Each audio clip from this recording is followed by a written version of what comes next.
Après une journée de grève, les chauffeurs routiers sont en passe de lever leur mot d'ordre. Leurs alliés dans cette lutte, la fêtière unique des transporteurs, annonce avoir rencontré un certain nombre d'acteurs comme le chef de l'État qui se serait engagé à revoir le décret controversé sur la gestion du fret. Tous les détails à suivre dans ce journal.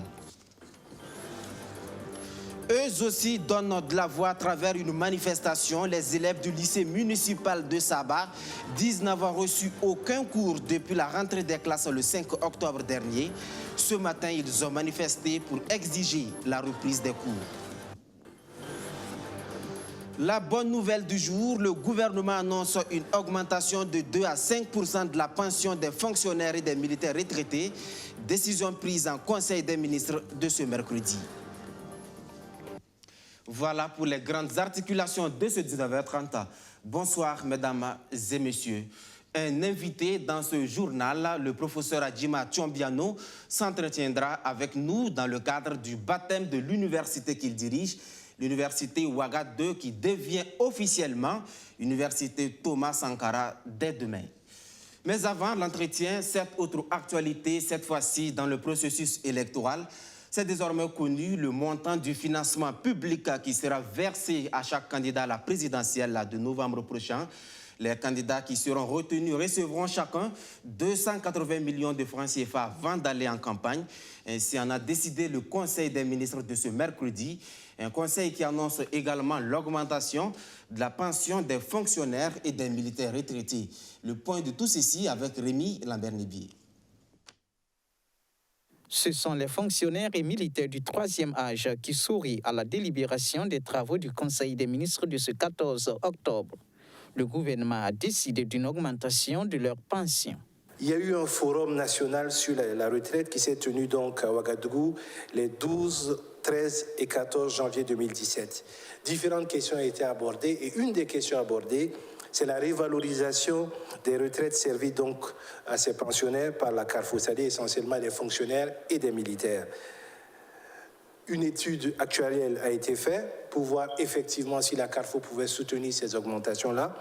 Et au regard de l'étude et des résultats, donc, le gouvernement a décidé d'une revalorisation des pensions de 2,5% pour les catégories A, B et P et les officiers de l'armée et de 5% pour tout le reste des pensionnés au niveau de la CARFO. L'incidence financière de cette révalorisation des pensions est de 1,493 252 148 francs CFA. Le Conseil des ministres a aussi autorisé la passation d'importants marchés de plus de 1,7 milliard de francs CFA par entente directe dans le cadre de la lutte contre la Covid-19.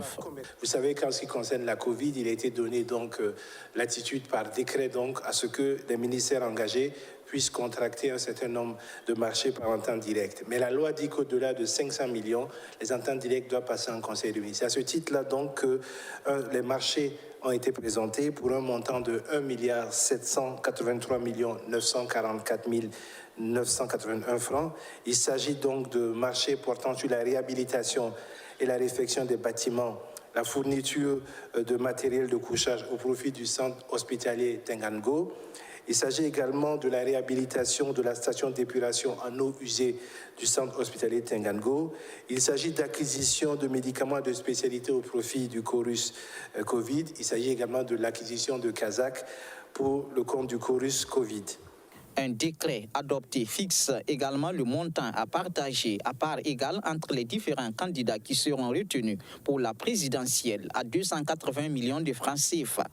Quant aux dates de déroulement des campagnes présidentielles et législatives, elles sont fixées du 31 octobre à 0h au 20 novembre à 24h. Ils avaient prévenu le gouvernement la semaine dernière. Notre grève est certes suspendue, mais sans satisfaction de nos revendications, elle reprendra.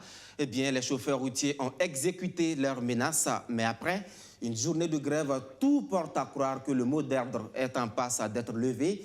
C'est la fêtière unique des transporteurs qui s'engage à aboutir à ce résultat. Issoufou Maïga et ses collaborateurs affirment avoir rencontré des acteurs comme le président du FASO, qui s'est engagé à faire élire le décret controversé, un décret qui autorise désormais la gestion du fret par le Conseil burkinabé des chargeurs. Roméo Koïta. Aussitôt débuté, aussitôt suspendu. La grève de 4 jours lancée par l'Union des chauffeurs routiers du Burkina n'a finalement duré que l'espace d'une matinée. Et comme si ces acteurs du transport avaient désavoué leur ministre de tutelle, il a fallu l'implication du président du Faso, des premiers responsables de la Chambre de commerce, du patronat et du Haut Conseil du dialogue social pour arriver à faire lever le blocus et ramener les frondeurs à la table du dialogue. Mais la question est de savoir pourquoi la grève est annoncée par les chauffeurs et ce sont les patrons qui décident de la suspendre. Nous avons demandé à tous les conducteurs du Burkina, nous avons exhorté à lever le mot d'ordre de grève et reprendre leur activité dans la sérénité tout en observant la réglementation sur la sécurité routière. Donc ce mot d'ordre est donné. Et ceux qui devraient suivre ont suivi parce que nous avons demandé à ceux qui suivent le journal parler de 13h où j'ai annoncé, je les ai exhortés à lever le mot d'ordre de grève. Si ces transporteurs décident de reprendre le travail, c'est parce qu'ils estiment avoir reçu l'assurance que l'arrêté ministériel controversé sera relu afin d'intégrer leurs revendications. Dans le texte, ce sont les articles 7, 10 et 13, tous relatifs à la gestion du fret qui posent problème. Selon Issoufou Maïga, ces articles excluent les transporteurs de la gestion du fret. Et dans les amendements qui vont être apportés à l'arrêté, la fêtière veut avoir un droit de regard en tant que propriétaire des camions. Ce n'est pas parce qu'on n'a pas confiance à l'État. On dit, prenez-nous en compte dans le système. C'est ce que nous avons proposé.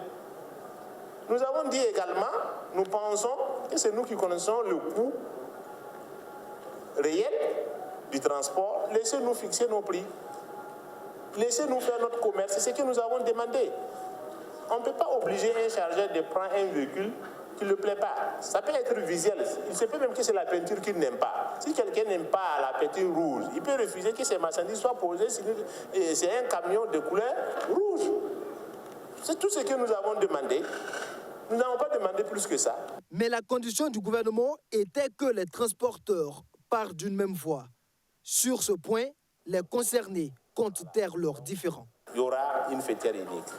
Il y en a une fêtière unique. On va renforcer cette fêtière unique-là pour que, au plus jamais, au sein des transporteurs, il y a double langage.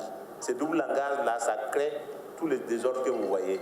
Ça n'arrange personne. La fêtière unique des transporteurs du Burkina espère que cette énième concertation qui devrait débuter dès ce vendredi permettra de résoudre définitivement cette crise qui n'a que trop duré. Le mot d'ordre de grève est-il véritablement levé? Les choses sont toujours ambiguës. Si la fêtière unique des transporteurs rassure quant à la suspension de l'arrêt de travail, les chauffeurs routiers, ceux-là même qui ont officiellement appelé à la grève, maintiennent toujours le flou. L'UCRB, l'Union des chauffeurs routiers jointe par téléphone, ne confirme pas la levée de la grève. Une grève débutée ce matin, je vous le disais. Quelle était l'ambiance dans les différentes entrées de la capitale burkinabé? Les camions poids lourds étaient stationnés au péage. Les chauffeurs routiers mobilisés, les forces de l'ordre aussi, pour éviter tout blocage. Le constat avec Archimède Boy. Poste de péage de Zaktouli, sur l'axe Ouagadougou-Bobo-Dioulasso. Il est 10h ce mercredi matin. Les camions entrant et sortant de la capitale sont stationnés. Les membres de l'UCRB, Union des chauffeurs routiers du Burkina, mettent ainsi à exécution leur mot d'ordre de grève de 4 jours. Dans les minutes suivantes, les forces de défense et de sécurité sont là. S'ensuivent des échanges avec les manifestants. Ici, là, nous, on ne barre pas quelqu'un. On les a donné une instruction. Si un camion vient qui concerne notre grève, là, on le fait garer. Ou si c'est des cars qui transportent les passagers, là, s'il veut sortir, là, il n'a qu'à faire demi-tour, aller patienter en attendant qu'on règle notre problème, là. Et on va continuer. Sur l'axe Ouagadougou-Waiguya, la mobilisation est la même. Les manifestants ne veulent rien laisser passer. Ces acteurs du monde des transports exigent leur intégration dans le processus de gestion du fret. D'aucuns diront que les chauffeurs, les transporteurs veulent s'accaparer de la gestion du fret. Non. Mais nous disons aussi que nous, en tant qu'acteurs du terrain, en tant que partenaires, que nous puissions vraiment, comment on appelle ça, participer à cette gestion-là. Le Conseil burkinabé des chargeurs ne pourra pas gérer tout seul le fret, ajoute-t-il. Et pour étayer son propos, il rappelle la suspension en 2018 des deux organisations que sont l'OTRAF, Organisation des transporteurs du Faso, et l'UCRB. Quand nous avons fait notre grève et que entre l'OTRAF et puis l'UCRB, que nous avons été suspendus, je crois que 1 mois, 3 semaines par là, le CPC avait essayé d'assumer cette gestion-là. Mais demandez-leur comment c'était compliqué. Parce que nous estimons qu'on fait la part belle à ceux pourquoi nous étions en train de lutter, c'est-à-dire, je vais parler des intermédiaires. Et ces intermédiaires que l'UCRB craint, ce sont les coxers. Pour cette organisation, ces coxers sont dissimulés sous le vocable de mandataire, comme mentionné dans l'arrêté qui divise. Aujourd'hui, nous savons, nous qui sommes sur le terrain, nous savons que ce sont effectivement ces mandataires-là, de ces chargeurs-là aussi, aujourd'hui, qui sont les coxeurs. Donc, auront un certain nombre de tonnages, mais qui ne vont jamais déclarer. Exactement. Ils vont juste déclarer juste une minorité au niveau du CPC, et le reste, le reste maintenant, ils vont pouvoir maintenant affréter des camions qu'ils vont charger, moyennant des commissions. Et c'est ça nous décrions. La gestion du fret était l'affaire du CBC jusqu'en 1996, date à laquelle la répartition des camions et des chauffeurs au niveau des ports est confiée à l'OTRAF. Avec les mésententes persistantes entre les acteurs des transports depuis 2015, récemment, l'État a décidé de reprendre la gestion en main. Et c'est cette décision qui fait des gorges chaudes en ce moment. Au lycée municipal de Sabas, qui fait des gorges chaudes, c'est plutôt le recrutement des élèves pour complément d'effectifs. Le premier responsable de l'établissement violerait les textes en la matière. Conséquence, les enseignants sont vent debout, ils ont même déserté les salles de classe. Les élèves, eux, sont inquiets. Ils ont manifesté ce matin pour la reprise des cours. Abdou Aziz Sari. Les plus petits s'amusent à la fontaine et les grands en train de causer en groupuscule sous des arbres. C'est ainsi depuis le début de la rentrée scolaire, selon ces élèves du lycée municipal de Saba. Alors, ils donnent de la voix. Pour se faire entendre, ils manifestent devant et dans les locaux de l'administration pour exiger la reprise des cours dans leur établissement.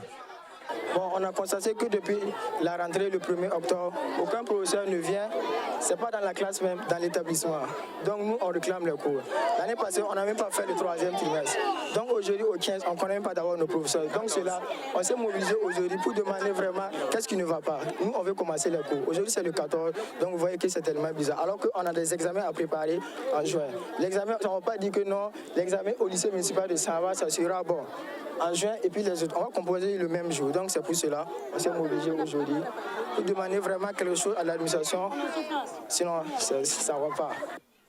Approchés pour comprendre pourquoi ils ne donnent pas cours jusqu'à présent, les professeurs estiment que des élèves seraient recrutés par la proviseure du lycée sans passer par la voie légale. Tous les recrutements pour complément d'effectifs doivent passer par la commission. Puis c'est la commission qui statue, qui examine les dossiers et qui valide.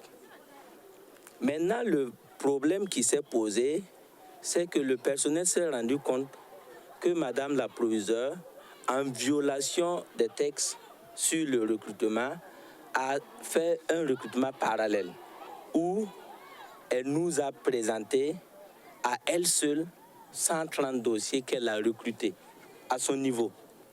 C'est ça, elle nous a dit que non, que elle, ces dossiers ne passent pas par la commission, que personne ne va regarder, elle, ces dossiers. L'autre argument avancé par le personnel enseignant, c'est la non-tenue des conseils d'établissement, d'enseignement et de rentrée. Pour aller en classe d'abord, il faut un conseil de rentrée. Il faut un conseil d'établissement d'abord, il faut un conseil de rentrée, il faut un conseil d'enseignement. Aucun des conseils n'a pu être tenu. Parce que les gens sont venus au conseil de rentrée. C'était programmé pour 8 heures. Les gens ont entendu presque à 9 heures, Madame la Proviseure n'était pas là. Et elle n'a pas envoyé quelqu'un pour dire « Ah, je serai en retard ». Les professeurs sont formels. Ils reprendront le chemin des classes une fois le passif des 130 dossiers de recrutement frauduleux résorbé.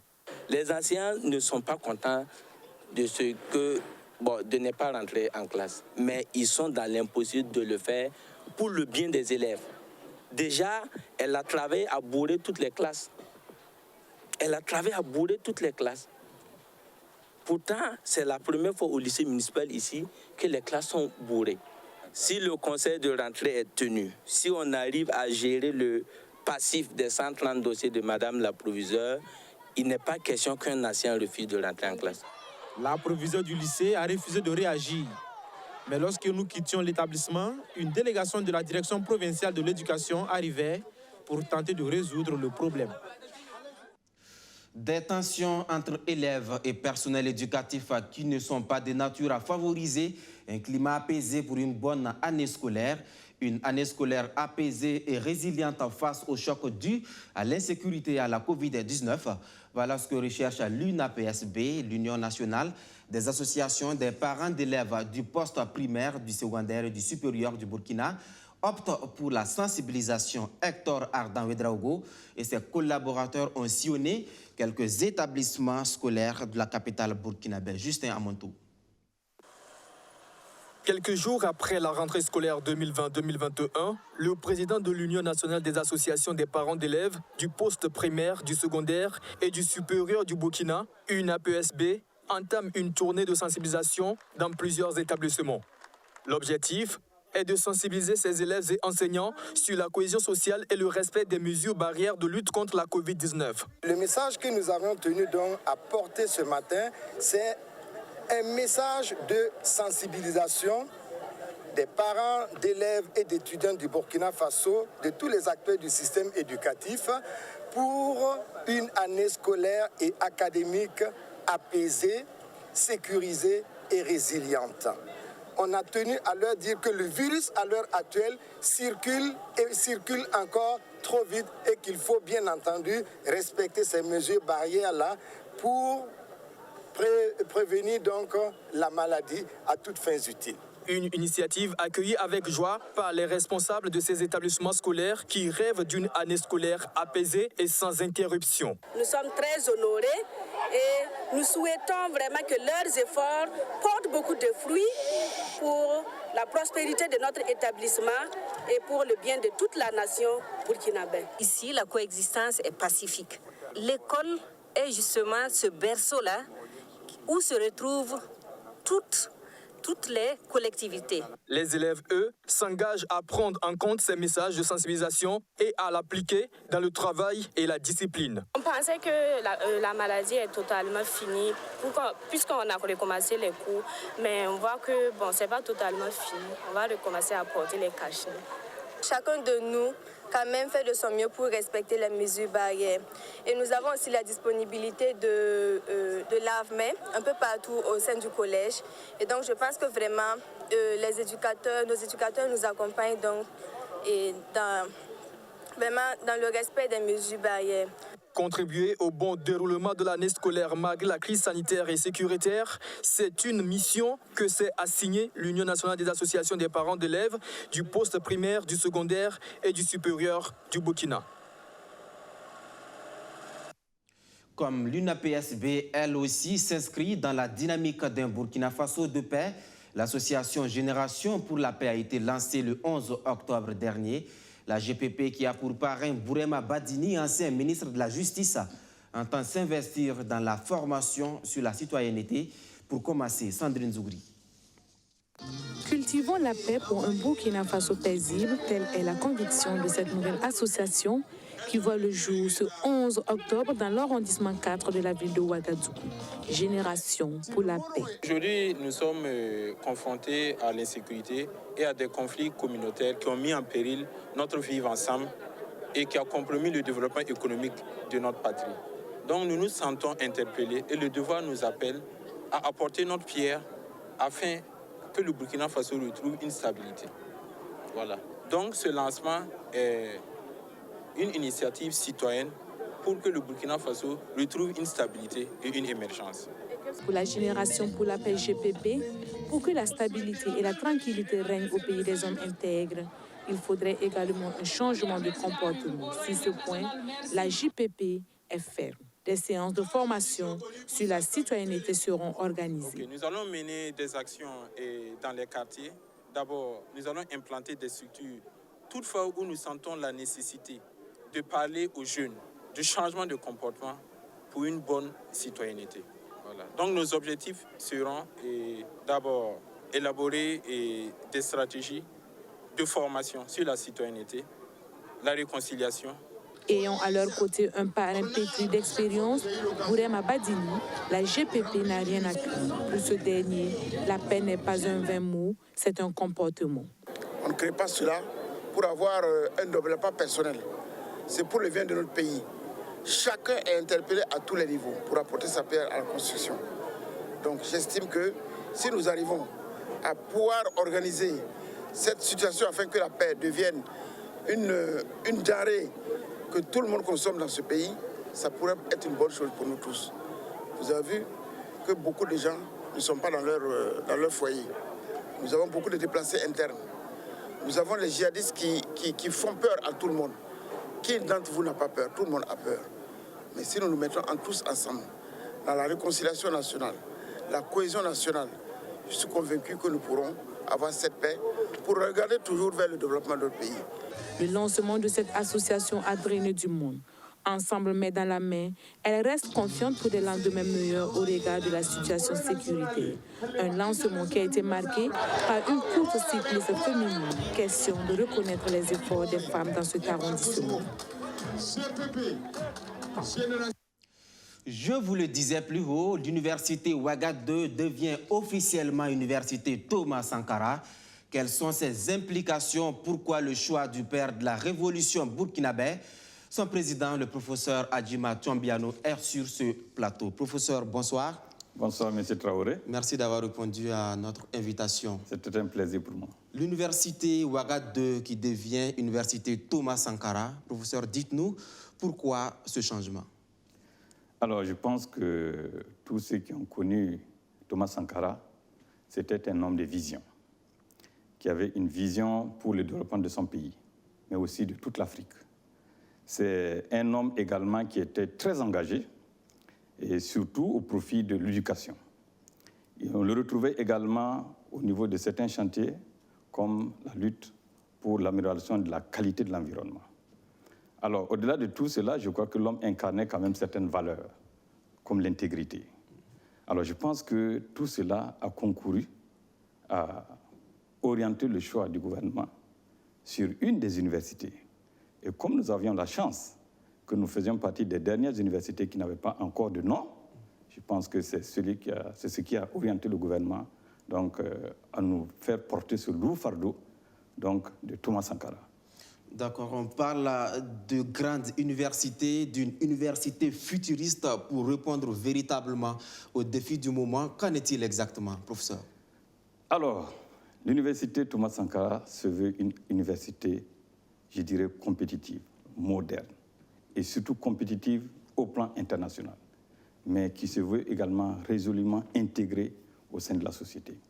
C'est une université, pour une des rares fois en Afrique, où la vision d'un gouvernement a concouru à dégager un espace grâce, je dirais, à l'accompagnement des populations, donc à disposer d'un espace d'environ 1890 hectares. Et je peux vous dire aujourd'hui que sur l'ensemble de sa superficie, il y a déjà un plan d'aménagement global. Et pourquoi c'est une université futuriste? Parce que si vous prenez cette université aujourd'hui, toutes les infrastructures sont déjà géoréférencées. Même un arbre qu'on viendra à planter dans cette université, on vous dira où il faut planter cet arbre et quel paquet technologique pourra accompagner donc la plantation de cet arbre-là. De même, toutes les infrastructures, que ce soit pédagogiques ou sociales, sont déjà prévues sur ce plan d'aménagement. Et au passage, c'est une des universités où déjà on a le circuit d'adduction en eau et l'alimentation d'électricité qui parcourt déjà son espace. Donc on ne connaîtra pas comme on le voit souvent, casser par là ou bien en tout cas réajuster par-ci pour pouvoir donc faire passer, je dirais, les circuits électriques ou les tuyaux d'adduction en eau. Alors, au-delà de tout cela, au plan, je dirais, des offres, notre université se veut très ambitieuse. Aujourd'hui, je crois qu'il n'est pas secret pour personne. Si on prend certaines disciplines, comme au niveau des sciences économiques et juridiques, je crois que l'université Thomas Sankara, en tout cas, se positionne en très bonne place au niveau de l'Afrique. Parce qu'il y a de nouvelles offres en vue. Oui, il y a de nouvelles offres en vue. Et je dirais que dans un proche avenir, nous envisageons de créer une école de hautes études commerciales et des échanges internationaux. Il est également dans notre collimateur la création d'un institut universitaire des métiers. Et on envisage également mettre en place une école d'architecture, d'urbanisme et de topographie. Et enfin, on prévoit également construire une école d'ingénieurs en sciences agricoles pour la production forestière et la production animale. Donc c'est un véritable rebranding qui est opéré, comme vous l'annonciez tout à l'heure. On annonce enfin aussi, après maintes reports, votre aménagement sur le nouveau site de Gonsié. Est-ce qu'on peut dire aujourd'hui que tout est fin prêt pour que les étudiants puissent aménager sur ce site? Monsieur Traoré, permettez-moi de corriger quelque chose qui est très important. Alors, l'université Thomas Sankara repose sur un espace qui est à cheval entre les communes de Saba et de Lumbila. Et le village qui a le plus eu d'impact en termes de contribution de son espace, c'est le village de Kwanda. Donc, on parle du site de l'université Thomas Sankara le site de l'université de Thomas Sankara. Et non de Gonsié. Okay. Voilà. Ceci étant, aujourd'hui, l'administration est déjà sur son site depuis le 7 octobre. Tout est fin prêt. Au jour d'aujourd'hui, je peux vous dire qu'en termes d'infrastructure pédagogique, nous avons 13 000 places assises pour les étudiants, pour les cours. Nous avons également des bâtiments administratifs. Et ça, c'est ce qui est déjà prêt. Et dans un proche avenir, je dirais dans quelques mois, on envisage également réceptionner un amphithéâtre de 2 fois 750 et un autre de 1000 et 1500. Alors, au plan social, il y a également 2 cités d'une capacité totale de 2000 places, de 2000 lits.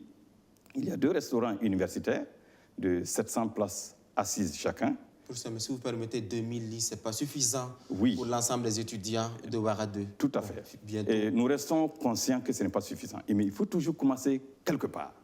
Et je pense que quand on va regarder le ratio que nous aurons donc au niveau de l'université Thomas Sankara et celui que nous avons dans la plupart des universités, on n'est pas très loin. Mais du reste, dans notre ambition, en tout cas, nous prévoyons de construire d'autres cités. Et nous avons, pour cela, développé ce qu'on appelle un document de plaidoyer. Et la question des cités occupe une place centrale. Donc, le site du CIAO sera totalement libéré. Toutes les promotions sont concernées. Non, M. Traoré. Et nous prévoyons donc un déménagement, je dirais, graduel. D'accord. Pour cette année, nous sommes prêts à accueillir tous les bacheliers de 2020.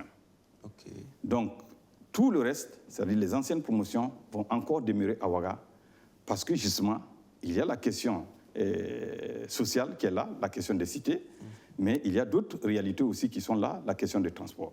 Mais graduellement, nous allons donc déporter tous ces étudiants qui sont donc à Ouagadougou vers notre site. Mais pour l'instant, en tout cas pour cette rentrée, c'est surtout les bacheliers de 2020.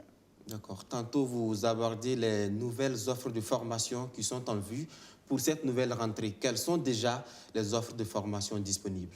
Oui, je crois qu'il faut tout de suite signaler qu'au niveau de l'université Thomas Sankara, nous avons une offre diversifiée en termes de formation. Aujourd'hui, si on prend le niveau licence, nous avons 25 filières en licence. Si on prend les masters, nous avons 30 filières et au niveau du doctorat, nous avons 5 filières. Donc, ce qui fait une 60aine de filières. Mais indépendamment de tout cela, nous avons aussi des offres de certificats que nous déroulons, donc, je dirais, aux besoins. D'accord. Professeur, ça sera tout pour cet entretien. Donc, ça sera tout. Merci au professeur Adjima Tiombiano, président de l'université Ouaga 2, université qui portera officiellement dès demain le nom de Thomas Sankara. Fin de ce journal. Merci à tous de l'avoir suivi. Vous êtes nombreux à nous faire confiance depuis Accra au Ghana. Soyez en remercie. À demain pour d'autres actualités.